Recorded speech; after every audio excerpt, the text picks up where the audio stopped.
Hello and welcome back to another Magic the Gathering EDH deck tech. Today we are taking a look at Savra, Queen of the Golgari. It is a 4 mana 2/2 and whenever you sacrifice a black creature you may pay 2 life. If you do, each other player sacrifices a creature, which is already a very powerful edict effect in your command zone, and whenever you sacrifice a green creature you may gain 2 life. We are going to build this deck as a Golgari mid-range deck that wants to win by keeping the board in check with a triggered ability that forces our opponents to sacrifice a creature until we have found our combos that will win us the game. We are going to start off the game by looking towards some of our ramp packages, and also in this deck we are ramping quite differently because there are a few cards that have a synergy with our commander even if we ramp in the late game. So we play Sakura Tribe Elder, a 2 mana 1/1, and we can sacrifice it to search our library for a basic line card, put it onto the battlefield tapped and then shuffle. Already in the early game this is a great creature, but even in the mid game once we have Savra on the board we can already gain 2 life by sacrificing this creature to find a basic land. We play Dawn-Treader Elk, a 2 mana 2/2, and for 1 green mana and sacrificing it we do the same as with Sakura Tribe Elder, which is a slightly worse version of it, but it still heats the theme of the deck. Due to the fact that we will be sacrificing a lot of creatures, we also play Pitiless Plunderer, a 4 mana 1/4, and whenever another creature you control dies, create a treasure token.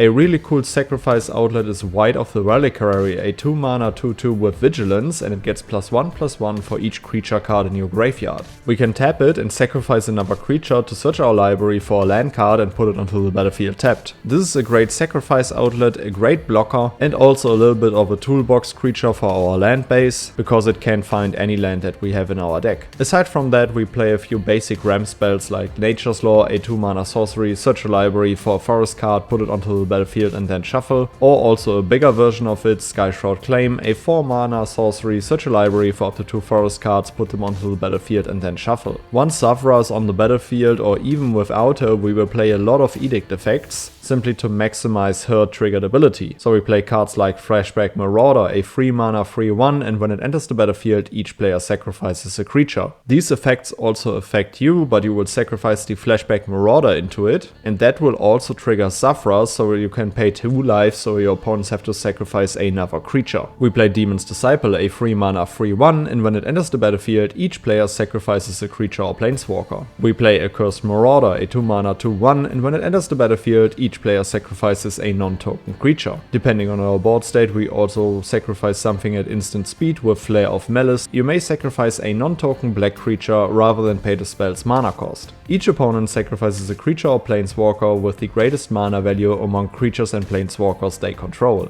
We play Plaguecrafter, a 3 mana 3/2, and when it enters the battlefield each player sacrifices a creature or planeswalker, and each player who can't discards a card. To trigger this effect all over again and loop our edict creatures, we play Witch of the Moors, a 5 mana 4/4 with Death Touch, and at the beginning of your end step, if you gained life this turn, each opponent sacrifices a creature and you return up to 1 target creature card from your graveyard to your hand. We do want instant speed sacrifice outlets ready anytime, so we play cards like High Market, a land that taps for a colorless mana, but you can also tap it and sacrifice a creature to gain 1 life. We also play Ashnod's Altar, which is also a very important piece for one of our infinite combos, a 3 mana artifact, and you can sacrifice a creature to add 2 colorless mana. We play Viscera Seer, a 1 mana 1/1, and you can sacrifice a creature to scry 1. We also play Altar of Dementia, a 2 mana artifact, sacrifice a creature, target player puts a number of cards equal to the sacrifice creature's power from the top of their library into their graveyard. Another sacrifice land is Phyrexian Tower. You can tap it to add 1 colorless, or you can tap it and sacrifice a creature to add 2 black mana. Another cool sacrifice outlet in this deck is Spawning Pit, a 2 mana artifact, and you can sacrifice a creature at instant speed to put a charge counter on it. For 1 mana and removing 2 charge counters from it, you can create a 2/2 colorless spawn artifact creature token.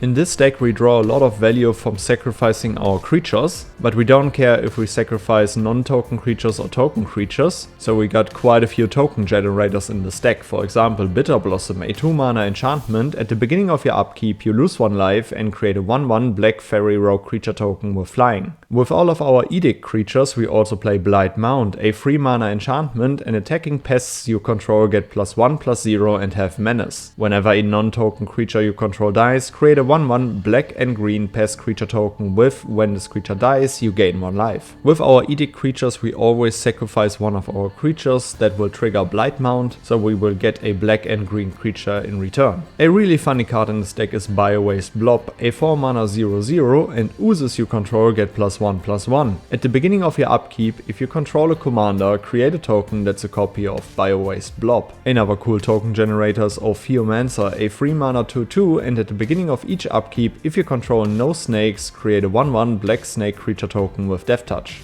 With all of our instant speed sacrifice outlets, we can always sacrifice one of those snakes to get another one in the next upkeep and trigger Savra. We play Jadar, Ghoulcaller of Nephalia, a 2 mana 1/1, and at the beginning of your end step, if you control no creatures with Decayed, create a 2/2 black zombie creature token with Decayed. It is a black creature that has to sacrifice it when it has attacked this turn, which is another powerful Edict effect with Savra's triggered ability. And we also play Balador's Witherbloom, a 7 mana 4/4 with flying, and at the beginning of each upkeep, create a 1/1 black and green pest creature token with when this creature dies, you gain 1 life. Furthermore, you can pay 10 life and untap all lands you control, but you can do this only once each turn. Due to the fact that we have to pay life to trigger Savra's Edict ability, we wanna also stabilize by sacrificing our creatures with drain effects, and those are also important for our infinite combos. So we play Zulaport Cutthroat, a 2 mana 1/1, and whenever it or another creature you control dies, each opponent loses 1 life and you gain 1 life. Due to us playing Edict effects, we also play Blood Artist, a 2 mana 0/1, and whenever it or another creature dies, target player loses 1 life and you gain 1 life. Aside from Sanguine Bond, we also play Enduring Tenacity as one of our infinite pieces, a 4 mana 4/3, and whenever you gain life, target opponent loses that much life. Whenever it dies, if it was a creature, return it to the battlefield under its owner's control, it's an enchantment. We also play Funeral Room, a 3 mana enchantment room, and whenever a creature you control dies, each opponent loses 1 life and you gain 1 life. As a helpful backup insurance, we also have the other side, Awakening Hall, an 8 mana room, and when you unlock this door, return all creature cards from your graveyard to the battlefield. Due to us creating a bunch of tokens, we also play Mirkwood Bats, a 4 mana 2/3 with flying,